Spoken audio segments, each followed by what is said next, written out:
una persona modelo, pero si no obedezco el Evangelio, y son palabras de Dios, cuando Cristo venga, voy a experimentar las consecuencias de esta actitud de no obedecer el Evangelio.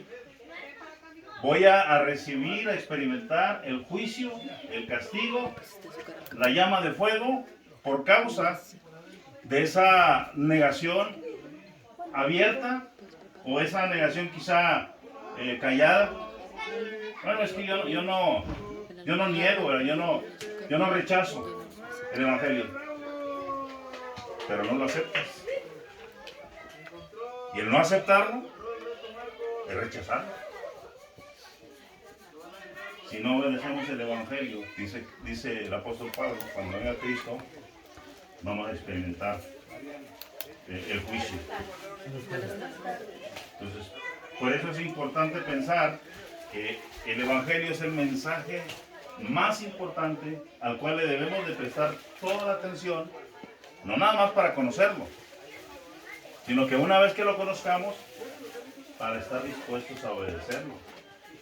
Porque Dios no nada más quiere que nosotros conozcamos que su Hijo vino y murió y hizo un sacrificio para salvar al mundo y que nos amó tanto. Él quiere que nosotros obedezcamos ese mensaje, ese Evangelio.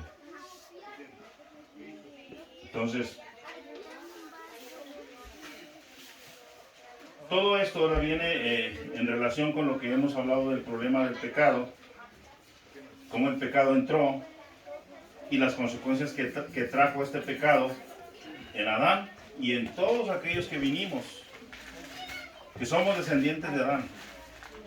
Pero además de esto, ya sabemos que la muerte es algo terrible, es una separación de Dios eterna, que es un juicio, que es un castigo. Pero Dios dio a su Hijo en sacrificio para que nosotros podamos librar este castigo, esta muerte espiritual, para que podamos salir de esta condición de la cual el pecado nos ha sumido, nos ha esclavizado, así como Adán. No comas de este árbol, comió, fue expulsado, perdió la comunión con Dios. Dios preparó desde ese tiempo un plan maravilloso a través de su Hijo para que nosotros podamos escapar y podamos librar esas consecuencias del pecado. En la primera carta de Timoteo capítulo 1 versículo 15, el apóstol Pablo dice unas palabras muy interesantes. 1 Timoteo 1:15 dice: palabra fiel y digna de ser recibida por todos. Palabra fiel y digna de ser recibida por todos.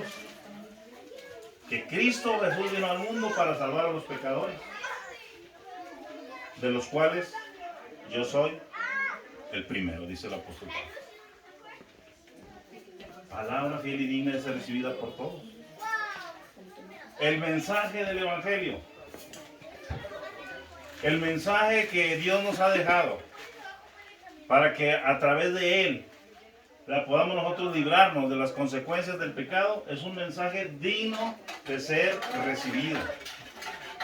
No es cualquier mensaje. No es como un mensaje que da el presidente y que sin embargo ahí tiene, ¿verdad?, cautivos a miles, quizá millones ahí viendo qué dice el presidente, qué dijo hoy, de qué habló hoy.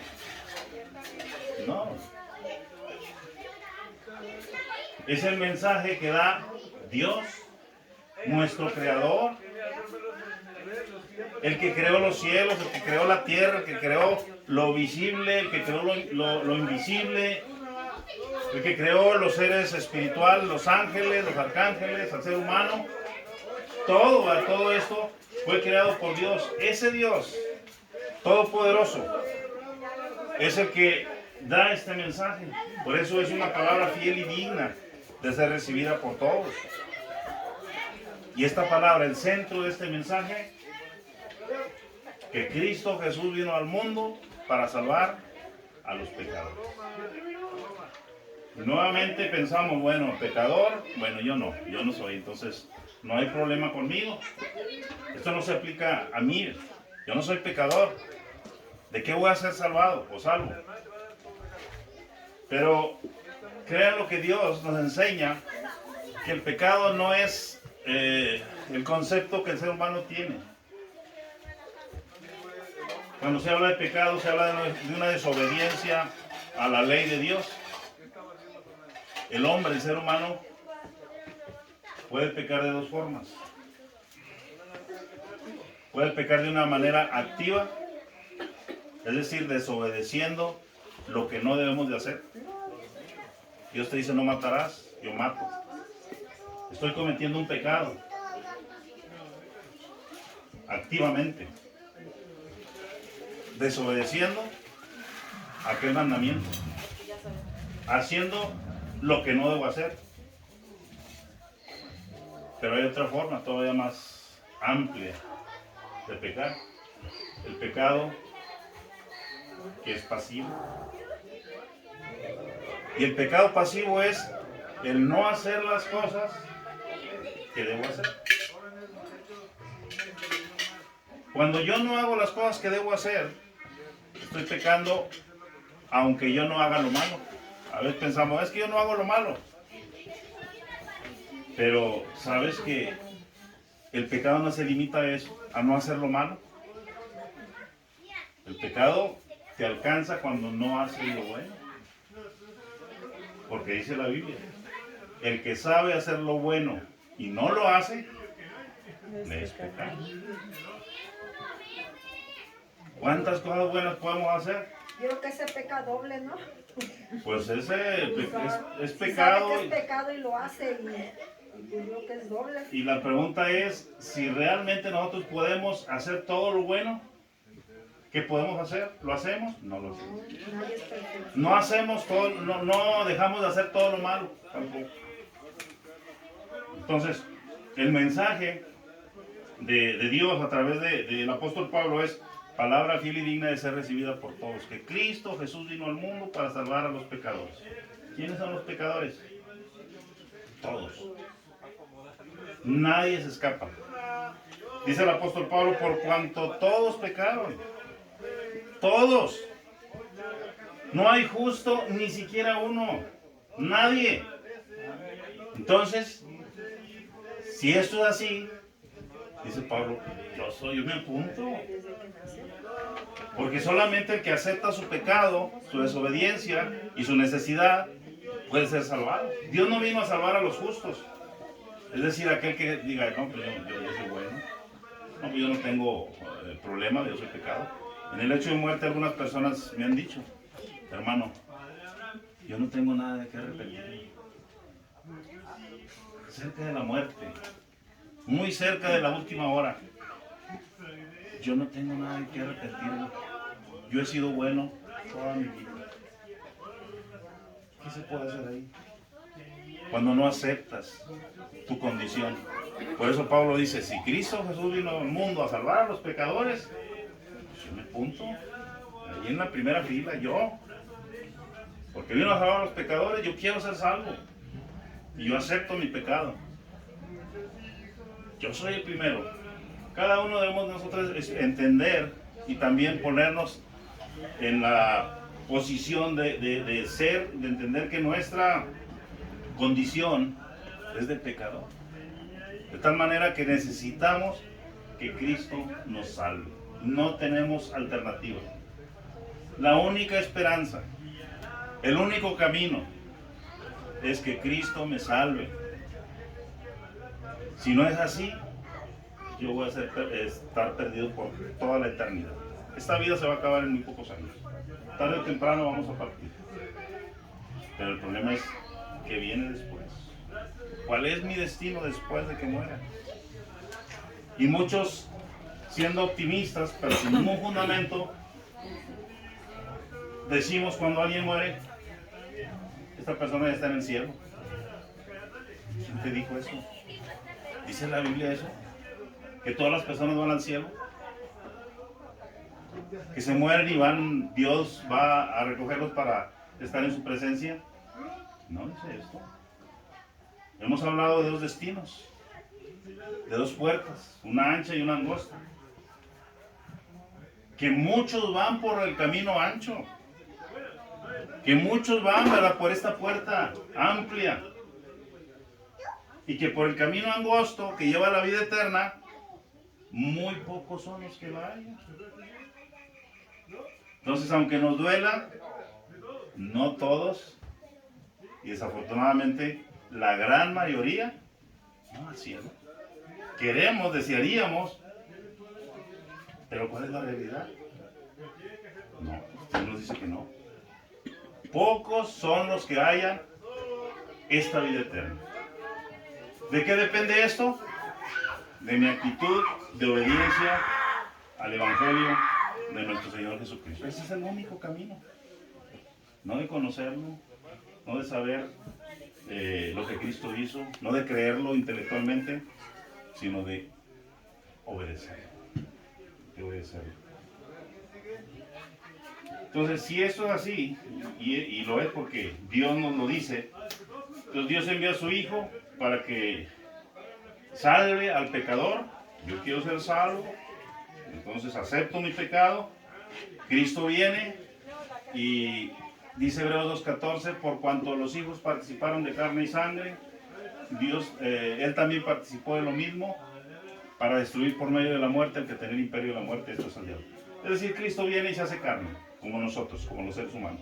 Y en esa condición de carne, como ser humano, entonces muere en la cruz. Como Dios no podía morir, Dios es eterno. Pero como Dios hecho hombre, podía morir. Y era necesario.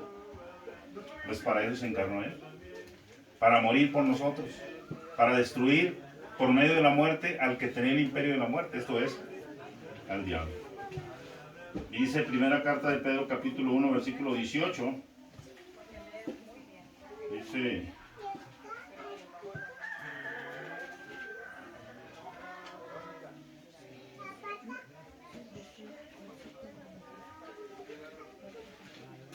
Dice, sabiendo que fuisteis rescatados de vuestra vana manera de vivir, la cual recibisteis de vuestros padres. Una herencia no buena, una herencia mala. La vana manera de vivir se hereda de los padres por las enseñanzas equivocadas que de buena voluntad ellos nos dan, pero que desafortunadamente no es lo que Dios dice. La cual recibisteis de vuestros padres, no con cosas corruptibles como oro o plata. Fuimos rescatados no con cosas corruptibles como oro o plata. Fuimos rescatados con la sangre preciosa de Cristo, como de un cordero sin mancha y sin contaminación.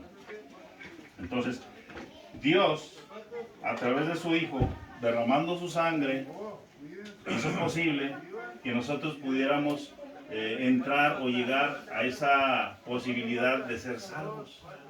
Nos compró. El pecado nos tenía esclavizados. Pero Cristo murió por nosotros, derramó su sangre. El costo de nuestra liberación es la sangre de Cristo. Y si nosotros aplicamos la sangre de Cristo por medio de la fe, entonces podemos nosotros ser rescatados de vuestra vana manera de vivir y podemos recibir esta salvación. Entonces, ¿quiénes pueden ser salvos? Preguntaríamos nosotros. Si Cristo dice que son pocos los que se salvan. Dice el texto con el que iniciamos, Juan 3:16, los que creen en Cristo. Para que todo aquel que en Él cree no se pierda. ¿Quién es el que no se va a perder? Todo aquel que en Él cree. Entonces, aunque son pocos los que se salvan, yo puedo ser parte de esos pocos. Porque Dios me ha dado la capacidad y nos ha dado a todos los seres humanos de creer. Dios no quiere que el ser humano se pierda.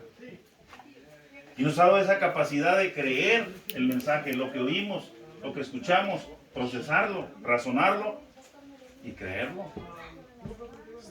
Pues Cristo vino para que todo aquel que en Él cree no se pierda, mas tenga vida. Es una bendición que la salvación sea de alcance universal.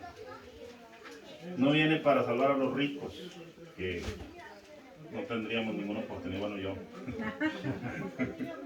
No tendría ninguna oportunidad. Vino a los ricos, pues no. ¿Y para qué? No vino a los guapos, porque ahí también, pues, mi esperanza, ¿verdad? No vino a ningún grupo en especial, ¿verdad? Vino para salvar a todos. A todos. Dios quiere salvarnos a todos. Pero necesitamos creer en Cristo. Para que alguien pueda arrebatar esta salvación, necesita creer en Cristo. Esa es la condición. Luego también aquellos que se arrepienten de sus pecados. Vino a salvar a los que se arrepienten de sus pecados. Por eso Pablo le llama en el texto de 1 Timoteo capítulo 1 versículo 15, yo soy el primero de estos pecadores. Y el arrepentimiento tiene que ver con eso, con este reconocimiento. El arrepentimiento es una actitud mental, una actitud en la cual nosotros cambiamos de dirección a donde nos dirigíamos anteriormente. Damos un giro de 180 grados. Íbamos caminando haciendo lo que queríamos, portándonos de la manera que nos agradaba, pero ahora el arrepentimiento nos hace voltear en una dirección totalmente opuesta y ahora volteamos hacia Dios y queremos hacer lo que Dios dice. Acepto mi pecado, acepto mi incapacidad para poder hacer algo por mí mismo y entonces yo me arrepiento, cambio de actitud. Y ahora quiero yo obedecer a Dios. Ya oí el Evangelio. Yo quiero obedecerlo. En Hechos capítulo 2, versículo 36.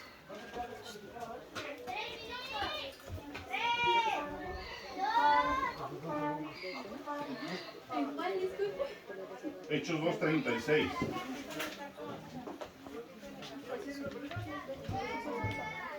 Hechos 2:36 se coloca es el primer sermón que se predica después de que Cristo muere. Pedro el apóstol va a ser el encargado de predicar este primer sermón en el día de una fiesta judía, que era la fiesta del Pentecostés, en donde se reunían judíos de todas las naciones, ahí en Jerusalén, para celebrar la Pascua y luego se esperaban algunos días para celebrar también la fiesta del Pentecostés. En este día, Dios estableció su iglesia. El reino de Dios vino a esta tierra. Y fue previo a este establecimiento que Pedro predica el evangelio a los judíos. Después de que predica y les dice, ustedes han crucificado al Hijo de Dios. Ustedes le cambiaron por un homicida.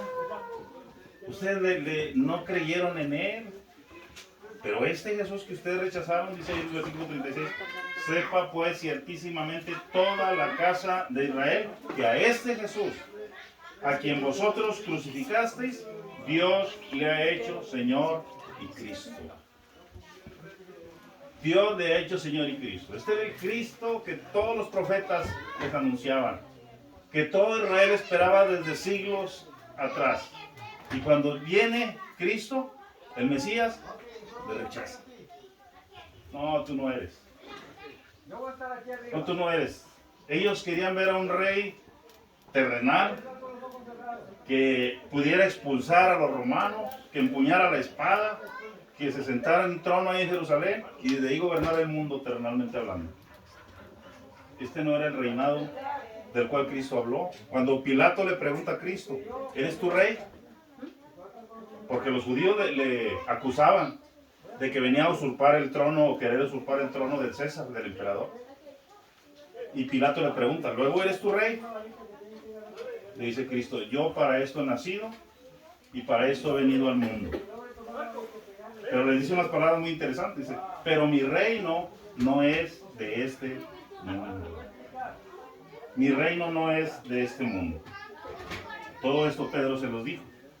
Versículo 37 dice, al oír esto, de que Dios le había hecho Señor y Cristo, se compungieron de corazón y dijeron a Pedro y a los otros apóstoles: varones hermanos, ¿qué haremos? Creyeron el mensaje, entendieron que habían hecho mal, entendieron que, como decimos ahora, ¿verdad?, que le habían regado. Sí, habían crucificado al Hijo de Dios, al Mesías, aquel que esperaban desde tiempos antiguos. Le crucificaron, le cambiaron por un homicida. ¿A quién soltamos? Cada fiesta judía se acostumbraba a soltar un reo. Bueno, dijo Pilato, pues a lo mejor con esto ellos van a escoger a que suelte a Cristo. ¿Verdad? Yo, mi conciencia se calma, porque él sabía que Cristo era un inocente. ¿A quién le suelto? ¿A quién dejo libre? ¿A Barrabás o a Jesús llamado el Cristo? A Barrabás escogieron. ¿Y qué haré de Jesús llamado el Cristo? Y todos, a una voz, dijeron: sea crucificado, sea crucificado. Esto hicieron ellos con el Hijo de Dios, con el Mesías. Ahora ellos entendían, Cristo ya había muerto, ya le habían crucificado, ya había sido sepultado, ya había ascendido a los cielos. Pedro les dijo, a la pregunta que ellos le hicieron: varones hermanos, ¿qué haremos? ¿Cómo podemos remediar esto? Pedro les dijo: arrepentíos y bautícese cada uno de vosotros en el nombre de Jesucristo. Tiene que arrepentirse. La salvación implica arrepentimiento, un cambio en mi mente, en mis propósitos, en mis deseos de ser, ya no como yo quiero ser, sino como Dios quiere que yo sea. Arrepiéntanse.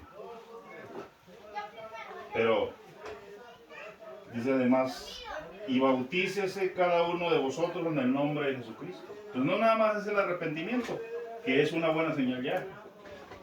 Ya tu mente, ya tú dices: yo ya no quiero hacer aquello que ofende a Dios. Quiero hacer lo bueno, quiero hacer lo que Dios quiere. ¿Ok? Ya está en tu mente, en tu corazón. Pero además de esto dice: bautícese cada uno de vosotros en el nombre de Jesucristo. El bautismo no es el bautismo que nos han enseñado desde pequeños, que bautizamos a los bebitos o a los recién nacidos. No es ese bautismo. Para que una persona se bautice, dice Cristo: vayan y prediquen el evangelio a toda criatura. Y el que creyere y fuere bautizado será salvo. Sabemos que esto es imposible en los niños, cumplir con este requisito. Ellos no pueden entender el evangelio. Ellos no pueden tener fe en algo que ni siquiera comprenden.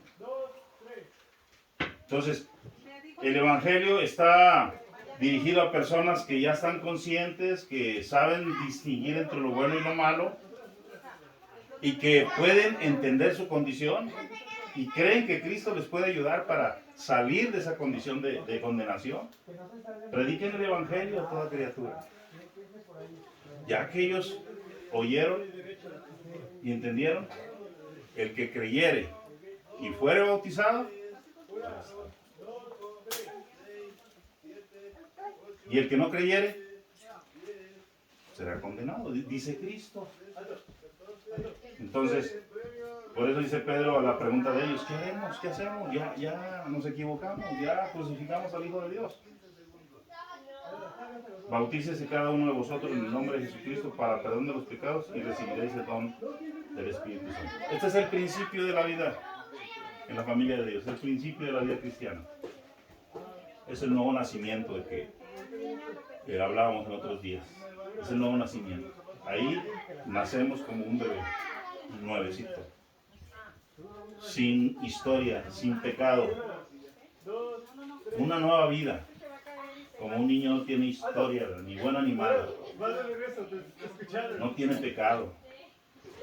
Así la persona tiene que nacer de nuevo. Y esto tiene que ser a través de ser bautizado. ¿Oíste el evangelio? Sí. ¿Lo creíste? Sí, sí lo creo. Creo que Cristo es el Hijo de Dios, me puede salvar. Tienes que ser bautizado también. Nacer de nuevo. De agua y del Espíritu. Eres sepultado tus pecados son sepultados en el agua, luego, ¿verdad?, eres resucitado cuando eres salido del agua y comienzas una nueva vida. Y obviamente eres puesto en una condición nueva de salvación. Esto es lo que hace Dios a través de su Hijo. Pero Dios nos va a salvar si nosotros queremos ser salvos. Y creemos en Cristo y lo que Él hizo, y obedecemos también a esa palabra. No hay nadie que sea salvo si no nace de nuevo. Nicodemo, dice Cristo a Nicodemo, un judío sabio, influyente, viene de noche y le pregunta y le dice a Cristo: Rabí, sabemos que has venido de Dios como maestro, porque nadie hace las señales que tú haces si no está Dios con él. Nicodemo: de cierto te digo que si no naces de nuevo, no puedes entrar en el reino de Dios. Y este nuevo nacimiento es la obediencia al mensaje del Evangelio a través de ser bautizado. Para que mis pecados sean perdonados, dice aquí, para perdón de los pecados y para recibir el don del Espíritu Santo. Eso es lo que Dios dice. Y la forma como nos dice que podemos nosotros escapar a las consecuencias del pecado y cómo podemos ser salvos de nuestros pecados. Para librar la condenación, la muerte eterna, la separación eterna de Dios. Entonces la exhortación es de que nosotros entendamos que la obediencia es la base de todo lo que tiene que ver con nuestra salvación. No todo el que me dice Señor, Señor, entrará en el reino de los cielos, sino el que hace la voluntad de mi Padre que está en los cielos. Es obediencia el secreto. Podemos nosotros decir: yo creo en Cristo, yo amo a Cristo, yo... ¿Obedeces lo que Cristo dice? Cristo te está diciendo: bautízate, nace de nuevo, para que seas salvo. ¿Lo hacemos? ¿Queremos ser salvos? Nicodemo: si no naces de nuevo, no puedes ver el reino de Dios. Si para ver el reino de Dios y entrar en el reino de Dios, yo necesito bautizarme, yo necesito nacer de nuevo, pues lo hago. Yo quiero ser salvo. Y más cuando Cristo me dice, no es ningún hombre, es Cristo. Entonces la exhortación es de que pensemos en este mensaje, en lo que Dios nos da a través de su Hijo, y que actuemos, no nada más creamos en nuestra mente, sino que seamos movidos a la obediencia, al bautismo, para comenzar una nueva vida en la familia de Dios. Esa es la exhortación. Si alguien tiene alguna pregunta de esto que se ha dicho, con toda confianza, pueden hacer. ¿Comentario? Yo tengo unos comentarios. Sí. Aquí anoté. No les voy a quitar 10 minutitos más, ¿ok? Yo sé que suena duro, ¿verdad? Difícil, porque quizás lo que el hermano predicador nos ha dicho, pues no lo habíamos escuchado antes. Quizás nosotros es difícil de comprender que esto sea verdad, pero nos están dando citas bíblicas. Si ustedes tienen su Biblia en su casa, pudieran también leerlas y darse cuenta, ¿verdad? En muchas ocasiones a nosotros pues nos da pesar o simplemente no nos interesa leer la Biblia porque pues voy a ir a la iglesia y me van a decir. Pero ¿cómo nosotros podemos comprobar que lo que nos están diciendo es la verdad si nosotros no comprobamos con nuestro libro? La Biblia está compuesta de 66 libros y fue escrita a través de muchos años por muchos profetas, muchas personas, y la Biblia desde Génesis hasta el Apocalipsis, el libro de Revelación, tiene una secuencia. Como una persona que vivió hace 500 años puede estar hoy, ¿verdad? En la actualidad poniéndose de acuerdo con la persona que lo está escribiendo hoy, 500 o 800 años después. Eso nos indica que hay un solo autor de la Biblia y ese es nuestro Dios, Jehová. Y nos es difícil cuando el hermano dice que no hay otra manera de ir al cielo más que a través de Cristo. Y a nosotros nos han enseñado que pues después de que nosotros morimos, pues hay que hacer rezos, ¿verdad? Y la persona va a pagar sus deudas en el purgatorio y ya después Dios lo va a perdonar y va al cielo. Pero sin embargo Jesucristo dice que no es así. Él dice, nadie viene al Padre más que por mí. Dice, yo soy el camino, ¿a dónde? Al cielo, yo soy la verdad. Dice, yo soy la vida. ¿Cuál vida? La vida eterna. Esta vida nos puede durar 10 años, 5 años, 11, 20 o hasta 100 años, pero ¿qué hay después de estos 100 años que Dios me permitió vivir? Una eternidad. Entonces nos es difícil también. Ayer estábamos hablando el nuevo nacimiento. Quizás no se entiende muy bien cómo yo voy a volver a nacer si yo tengo 40 años, por ejemplo, en mi caso. Pero Jesucristo dice que cuando nosotros reconocemos que Él es el único camino al Padre, no es ni a través de mis parientes, ni a través del pastor, ni a través del obispo de la iglesia, ni a través del papa. Dice que solamente a través de Jesucristo nosotros podemos nacer de nuevo. Eso significa arrepentirnos de nuestros pecados, de todo lo que hemos hecho y bautizarnos. ¿Cómo bautizarnos? En la manera en que Jesucristo lo hizo, morir con Cristo. ¿Qué significa eso? Significa que yo me arrepiento de mis pecados y yo me quiero bautizar. Entonces el predicador o la persona encargada me sumerge totalmente en el agua, que simbólicamente significa que estoy muriendo a mi vida anterior, a mis pecados, y cuando nosotros resurgimos, nacemos a una nueva vida. Entonces a eso se refiere la Biblia con el nuevo nacimiento. Tenemos que volver a nacer. Y Dios dice también que todo lo que nosotros hicimos a partir de ahí hacia atrás, dice, Dios lo olvida, lo avienta como al fondo del mar y jamás se vuelve a acordar de ellos.